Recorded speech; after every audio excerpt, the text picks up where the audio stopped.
Chinese imperial chef and Dr. Hu Sihui, in his 14th century dietary treatise, Correct Principle of Eating and Drinking, describes a fish salad consisting of slices of raw carp served with radish, ginger, chives, basil, and peppered knotgrass.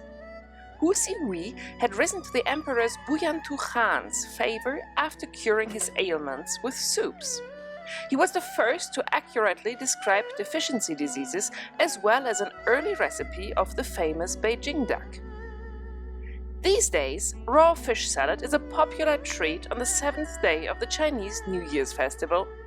Happy New Year!